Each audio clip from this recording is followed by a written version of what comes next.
So let me flip it over to our good friend, Tyler Ramsbey. Let me bring him in here. Hey, Tyler, how are you? What's up, everyone? Doing well. Good to be here. Awesome. Well, all right, I'm going to throw it to you. Thank you so much for being here. Thanks for helping us kick off the conference. And I'll let you get into mental health and pen testing. And if you have slides you want to share, just go ahead and use the share button there, and I will bring them on stage, and you'll be ready to rock. Cool. We should be good. I'm using OBS. I can do everything just like from this main Oh, look screen. at this So guy. Boss I got it. moves. Boss I got moves. it. All right, Tyler. I'll let you go, man. Enjoy. Cool. Thank you, Jerry. What's up, everyone? My name is Tyler Ramsbey. It is really wild to be here, especially following the one and only John Strand. I feel like I somehow social engineered my way into the spot. I don't know if this is a blessing or a curse that I'm following John, but one fun note, as we just share a little bit about who I am, my name is Tyler, and this Simply CyberCon is being kicked off by South Dakota. So the crazy thing is that John is on the west side of South Dakota. I am on the east side of South Dakota. He's on like the cool spot with Mount Rushmore and everything. The only thing on East River, South Dakota, where I live is prairie and cows. So I live in a very small town of about 1,000 people. So it really is wild that I have the opportunity to sit and talk with you guys today. And what I want to talk about, I would argue, is a subject that is far more important than certifications, degrees, career, salary. Because at the end of the day, if you don't get this piece right, you can be as successful as you want to be, and it's all going to fall apart. What I get to talk to you today about is mental and emotional health when it comes to pen testing, when it comes to cybersecurity. And here's what I want to do. I know, like, if you're like me, when I'm watching an online conference, what I end up doing is I take the screen and I put it on my side screen. And while I'm working, I'm like half paying attention. So, look, if after John, you took me and moved me to your side screen, I just want to grab your attention really quick. Give me just 20 minutes of your time, because I think what we're going to talk about is far too important for me to just be thrown on your side screen as we dive into this. And what I want you to answer is this question: how are you doing? Like, I know we all have that pleasantries that we say, like, you see something, hey, how you doing, dude? And you're like, I'm doing good. How are you? I'm doing good. I want to get beyond the pleasantries and ask you honestly, how are you really doing? How are you really doing emotionally? How are you really doing mentally? How's your family doing? How's your physical health going? Those are the kind of things that I want to talk with you about. Now, to do that, we'll dive into the slides. I created my entire PowerPoint in Kali Linux because I'm a wannabe hacker, and I figured, hey, if I make it all in Kali, I look cool. You guys will think I'm cool. So my entire presentation is going to be in Kali Linux. But let's begin with the who am I? Who is this dude talking to you? What qualifies me to talk about this subject? How did I social engineer my way to the Simply CyberCon and talk after John Strand? First, I just want to say a huge thank you to Jerry, the team at Simply Cyber, and a huge thank you to my friend Justin Gold. When Simply CyberCon was announced, Justin reached out to me. I was like, hey, you should propose a talk. You should submit a talk. I think you have some good things to say. And I thought, I don't think I can. Like, I'm not at that level, but I thought, hey, the worst they can tell me is no. So I submitted a talk, and I somehow ended up here. So thank you to Jerry, Simply Cyber, to my friend Justin Gold. But a little bit about me. I already shared I live in South Dakota, a really small town, more cows than people where I live. I have a wife. I have 2 young kids. My daughter is about to turn 7. My son is 4. And I share that because as we talk about burnout and mental health, anyone else with young kids and trying to balance being a parent, being a spouse, going to school, earning certifications, being a pen tester, whatever it is, you know the difficulty it can be when you're trying to balance family life alongside of all these things and content creation and speaking at things like Simply CyberCon. It is a grind. And my journey into cybersecurity has been rather unique. I know many of you also have unique journeys, but I was in pastoral ministry for the first really 10 years of my career. So for 10 years, I was a lead pastor. I did preaching, teaching, counseling, things like that. I started a church, casted a lot of vision in that world, and ended up getting a master's of divinity, which some of you might be like, what the heck is a divinity? That sounds like Harry Potter. It kind of is. I spent 3 years and a bunch of money studying history and theology and philosophy and psychology, and actually did doctorate work and was serving as a teaching assistant, teaching graduate level students in academia. So for the first 10 years of my career, I was doing pastor stuff and I was doing academic stuff, teaching and doing things like research. Well, what ended up happening, we all experienced this little known pandemic called the COVID-19 pandemic. And if you're like me, when I was going through the COVID-19 pandemic, it caused me to really reconsider what I wanted my future to look like, what I wanted my career to look like. And there was a lot of deep division in our country. And when I say our country, I recognize this is international. So I am in the United States. So in the United States, there's really deep division during the COVID-19 pandemic, and deep division even within the church world. At that time, the church that I was leading shrunk to the point where it could not pay me a full-time salary. And so I started my first IT job in 2020, my first full-time IT job as IT support level 1. So get this. I was working full-time in IT. I was working full-time in the church world, and I was going to WGU full-time. I got my degree in cybersecurity in 7 months, and I was trying to break into pen testing. When I got into IT in 2020, so this is really just a few years ago, if you asked me, hey, Tyler, what do you want to do? I would have told you, like, yo, I saw these crazy dudes like John Hammond. I want to be like that. Like, I want to hack stuff. And everyone says that, right? Everyone who gets into IT, what do you want to do? I want to be a hacker. Like, I've seen Hack the Planet, right? Mr. Robot. I want to do the things I saw going on there, but I didn't see any way to get there.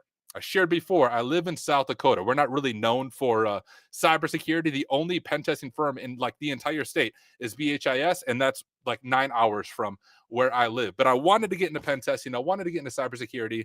I started my first full-time job as IT support level 1 in 2020, became IT support manager just based on some of my leadership experience, realized I missed the hands-on keyboard work, pivoted to a senior analyst role on the blue team side of it, and now for the past year, I finally have landed my dream role. So it took me about 2 years to get into it, but I have been a pen tester with Rhino Security Labs, and just want to give a huge shout out to Rhino that they took a chance with me. I had other interviews. No one gave me the opportunity because I didn't have the experience, but Rhino took a chance. I do all kinds of pen testing, web apps, APIs, internals, AWS, externals. I'm getting a mobile app. So I do a lot of that really technical work. And I also create content. So if you find me on YouTube or Twitch, my Twitch is hacksmarter.live. I stream throughout the week. But a lot of my content, actually all of my content, is highly technical. I take a machine from Try Hack Me or Hack the Box and just go into it blind, struggle my way through it, yell at my computer and get frustrated, but share my methodology and share my process as I do that. So that is a little bit about who I am. But the reason I want to talk about mental health is if I rewind to when I first got into IT and I was working 2 full-time jobs, going to school, trying to balance having a family and 2 young kids, I really hit a wall in my life, a really serious time of burnout, even a little bit of depression. And I spent a season in professional therapy. And during that season of professional therapy, I learned a lot of ways that I'm broken, a lot of trauma in my own life that I did not deal with. And for the past 3 years, I've been on this journey to get healthy mentally and emotionally and spiritually and physically, all while trying to balance being a pen tester, creating content, speaking at things like Simply CyberCon. So what I want to do is I'm going to take a break from my very technical content I usually create and want to share a lot more from my own personal journey and my journey into get into a healthier place mentally and emotionally.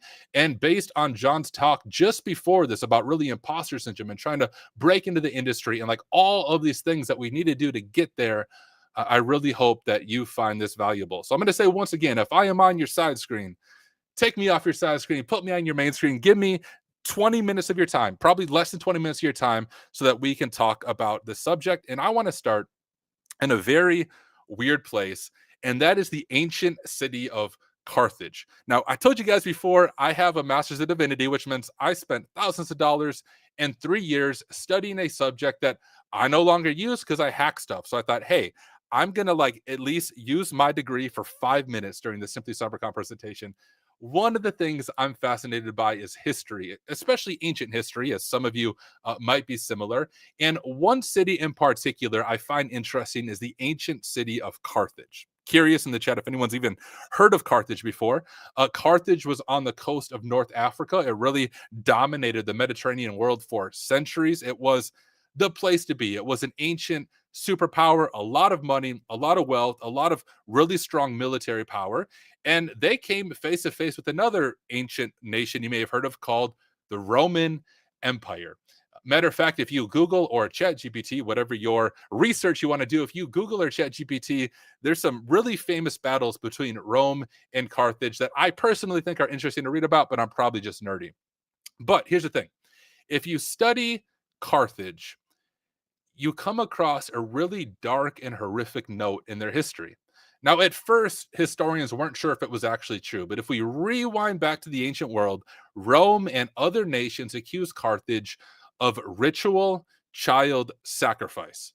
Really dark, really deep. Now, as you can imagine, you often accuse your political opponents of doing crazy things they don't actually do. So historians just assume these are accusations from other nations. Carthage didn't actually practice this. Well, Oxford recently did some more research and they were going through archaeology and digging and uncovering new material. And as they were doing that, they discovered these places called Tofits. Have no idea if I'm saying it right, but you can read it for yourself. Tofits. And these Tofits they discovered were child burial grounds. Now, that in of itself wasn't out of the ordinary. As you can imagine, in the ancient world, there was a very high rate of infant mortality. So they thought initially maybe this is just grieving parents and it was a cemetery as grieving parents laid to rest their children. But they continued to study and they continued to dig and they discovered these essentially tombs in the cemetery with engravings on them. And a lot of these engravings said things along the lines of, because of this sacrifice, the gods have heard my prayers and blessed me. I thought, okay, that is strange, but hey, maybe something's being lost in translation. We're translating different languages here. It's old, it's been dated. So then what the researchers did is they decided, let's date some of these remains and let's date the history of Carthage and figure out what was going on in this ancient city. And here's what they noticed. They noticed during times of economic disaster, a lot more of these deaths, sacrifices, I would call them murders, happened. And as they continued to study, they realized what people were doing is when they were struggling financially or when their nation, the city, was going through a disaster, they would quite literally sacrifice their loved ones in order to increase their economic standing or to curry favor with the so-called gods, to increase their posture in society. Now, you might be thinking, all right, Jerry, like who invited the religious nut job to talk after John Strand? Like, how the heck does this apply to cybersecurity? Here's the thing. I think the story of Carthage in many ways can be a metaphor for the way many of us, myself included, have approached our journeys and our careers in cybersecurity. We have sacrificed the things that really matter on this altar of success. I know, especially for those of you who want to break into this mysterious field of pen testing, we have sacrificed, if you have children, you have sacrificed time with your children, being present to your children to get that next certification. You have sacrificed in many ways your marriage on this altar for career success. You have sacrificed close friends on this altar of career success. And many of us, myself included, have sacrificed our mental and emotional and physical well-being on this altar to the gods of cybersecurity, that we might be successful, that we might land that role, whatever that role is. Now, if we go back to Carthage one more time, the way these sacrifices would have happened, or I would call them murders, really horrific stuff, is they would have burned them. So they were looking at cremated remains as they were studying this. And I think it's interesting that we have coined a term in our culture for when we do the same thing, sacrifice what really matters for our careers and for salary, thinking that will make us happy. And we have called it being burnt out. Now, burnout, really a buzzword in our culture. It's a buzzword in cybersecurity. Even when we have conversations about like in your career and how to move to the next level, it's always like a side note. They'll say, all right, but be careful, don't burn yourself out. But no one actually defines what is burnout. What does it actually mean? So I want us really quickly to define our terms. When I'm talking about burnout, I'm talking about more than just being tired. True burnout is a fatigue that goes really like into your bones. It's into your soul. You take a day off, you're still exhausted. You take a week off, you're still exhausted. You take a month off, you come back and you are still exhausted. And anyone who's been there, you know what I'm talking about. It's that weight, that load, that just overwhelming fatigue on your shoulders at all times that you can't seem to escape from. Now, I thought my experience might be helpful, but really we need an objective reality. So I did some research and I asked the almighty Mayo Clinic, what are some symptoms of burnout? I'm going to show that to you briefly, but before I do that, here's the context. I'm a pen tester. A lot of what I do is a web app pen testing. And if you know pen testing, or you try hack me and hack the box machines, one of the first things you check on a login screen is, hey, is this vulnerable to SQL injection? The one and only Tiberius recently came out with a really excellent try hack me machine called Lesson Learned that teaches how to test SQL injection. But for SQL injection, one super simple way to test is on the login screen or on whatever the user input is if you do a single quote and the server responds with a 500 error and you do another one to fix it, that's a symptom of a deeper issue of SQL injection. It is a symptom. The deeper issue is SQL injection. Some of y'all call it SQL injection. You can sound off in the chat which one is right. You're wrong. It is SQL injection. That's how I say it. But that's a sign of SQL injection. In the same way, I want to do a little bit of a pen test on your mental and emotional health and ask you if any of these symptoms are in your life. So these are burnout symptoms according to the Mayo Clinic. The first one is being cynical and critical. Now, we all know that person either at our job or in our personal life that no matter what happens to them, no matter what you say, no matter how you try to encourage them, it's just constant negativity. If you don't know that person, hey, you might be that person, right? But when you are burnt out, there really is no bright side to life. The cup is always half empty. You always are cynical and critical about your life, about work, about careers.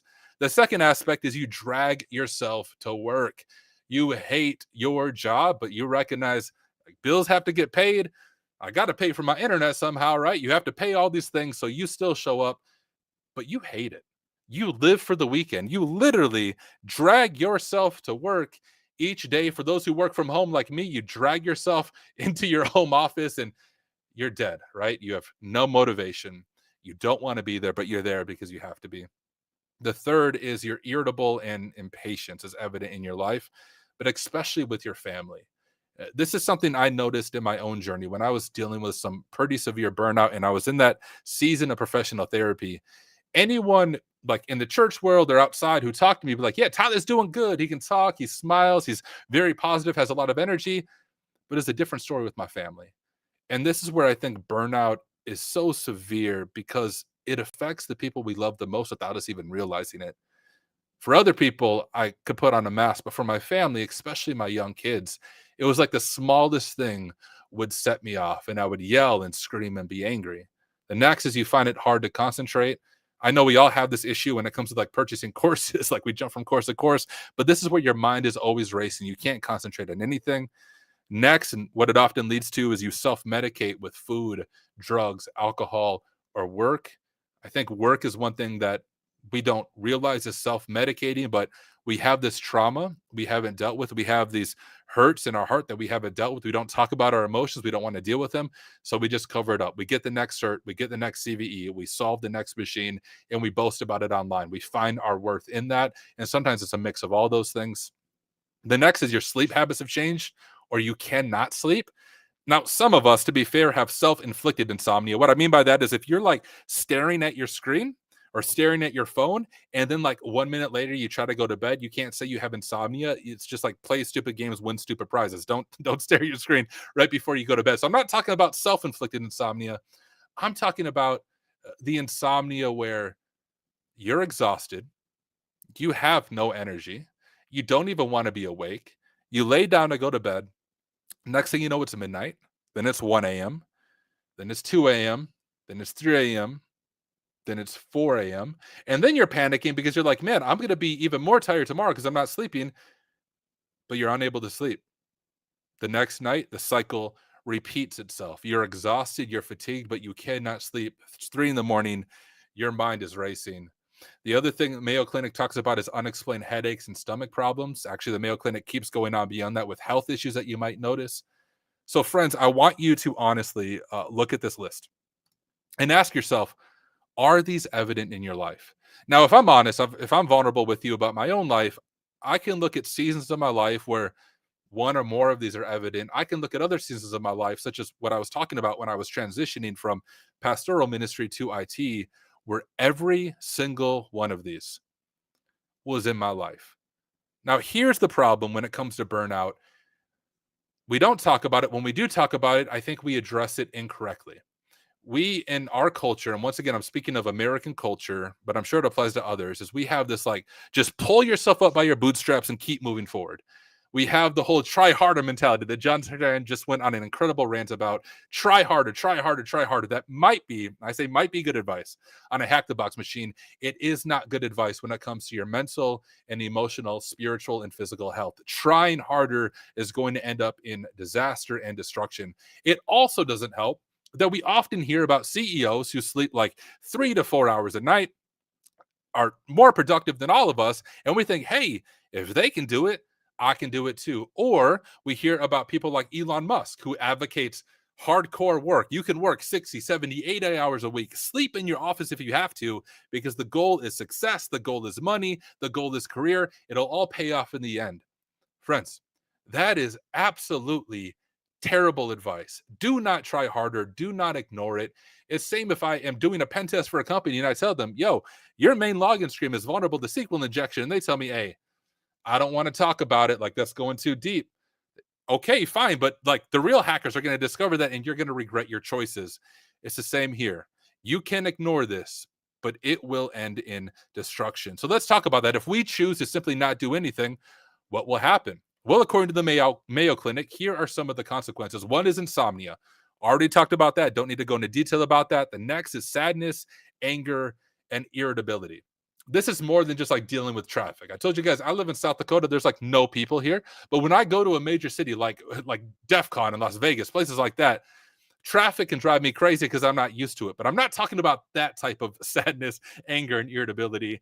It's sadness and anger and irritability that once again goes deep into your soul, and you often lash out at those you love the most. You lash out at those closest to you. Next is alcohol and substance abuse. This is something, once again, I think IT professionals joke about. You see this on Discord, on Reddit. It's often joked about, but it is a very serious problem, and especially the way it once again affects children, partners, close friends, and your own health. When you live for the weekend, only so every single weekend and every single evening, you are getting wasted so that you can numb the inner pain that you have not dealt with. You are self-medicating. It is not going to help you in the long run. According to the Mayo Clinic, it also leads to heart disease, leads to high blood pressure. It can lead to type 2 diabetes. And actually, the Mayo Clinic kept going on with all of the physical effects that not dealing with burnout and stress and really depression can lead to. But I want to point this one out. Consider all the effects it has on your children and your partner and your friends. The really terrible thing about burnout, I want to emphasize this again, is the damage it does to those we love without us realizing it's damaging them. So what's the way forward? You might be thinking, okay, John was good. Now this Tyler dude just spent like 20 minutes making me depressed about what the future looks like. So let me share on a positive note. I want to share with you 3 ways forward. So when I do a pen test, at a pen test, I will often write, here are ways that you can remediate these vulnerabilities. So here are my 3 suggested remediations. Number 1, begin going to professional therapy today. All right. If you've ignored everything I've said, and I'm still on your side screen, look at your side screen right now. Begin going to professional therapy today. Not the person next to you, you. Therapy is for everyone. We need to remove the stigma that we only go to therapy when our lives are completely falling apart. You take your car to a mechanic every 3,000 miles to get an oil change. You should be going to professional therapy so that you are in a healthy place emotionally and mentally. The greatest thing you can do for your career is not to earn the OSCP. The greatest thing you can do for your career is to get healthy. The next one, which you'll discover this in therapy, is we need to redefine success. Right now, if I ask you, what does it mean for you to be successful? Many of us would say success for me is landing a role as a pen tester. Success for me is getting a bug bounty. Success for me is getting my first CVE. Success for me is making this much money. Whatever it is, friends, life is much more important about who you're becoming and less important about what you are doing. If you have young kids like I do, so from that perspective, we often justify this to ourselves by saying, well, I need to provide for my kids. I want to give them a life I've never had. Hear me clearly. Your kids don't need you to make more money. They need you to be healthy and they need you to be present. They need you to go outside and do chalk. They need you to go outside and play tag with them. Your partner does not need you to make more money. They need you to be present and healthy. Your friends need you to be present and healthy. That is the goal. That is how we need to redefine success. And finally, join a community. I know I'm not unique in this because I'm speaking to a bunch of people in IT, but one of my passions is gaming. And one of the genres I really enjoy are MMOs. Right now, I play Elder Scrolls Online, but I played WoW, I played RuneScape. I remember EverQuest, also known as EverCrack, because of how addicting it was. I remember old school games like Tibia and those old MMOs. What I love about MMOs is when you come into a boss fight and you cannot defeat them, and you get frustrated. It's like you die once, you die twice, you die 3 times. You finally go out and get some friends, and then you and like 4 or 5 other friends go to the boss, and the boss does not stand a chance. Friends, using MMO language, I would argue emotional and mental health is a boss fight that you cannot win on your own. You will be defeated. You need a community of people around you. In MMO language, every tank needs a healer. Super nerdy, but it is true. These communities can look like a variety of things. I started a community called, or I co-founded one called the Work Smarter community. Simply CyberCon is a sweet community. BHIS has a community. Rhino Security Labs has a community. I think it's less important what community you enjoy and more important that you join and that you are active. I'm just about at the end of my talk, and this is my very final slide. Hey, if I said something that offended you, like, let me know. If I something you disagree with, let me know. Or hey, if I can encourage you in any way, connect with me. This is my YouTube link. If you go to my YouTube and look at any of my videos, you can find my Discord, you can find my Twitch, you can find all my contact information. But YouTube is my main platform. And look, I don't charge money for anything that I do. Our Work Smarter community, everything's completely free. Everything I do is free. So if I can encourage you in some way, people often ask me like, hey, Tyler, can I pay you for to jump into a call for some of your time? And I'm like, I'll jump in a call with you, but you're not paying me.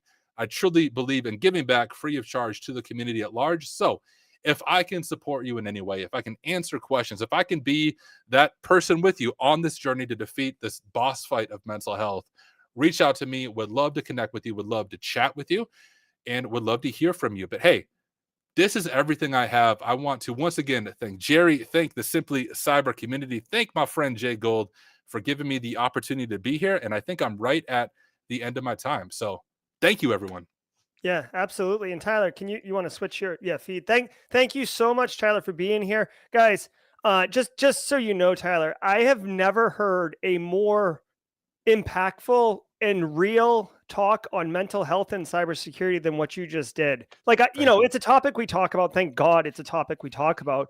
But I've heard it diced and sliced all different ways. I've never heard one so direct and so like resonating and take action now than that talk. So people in chat definitely loved it. Network Chuck was in here. He said he wants to talk to you, I think maybe for a mental health video.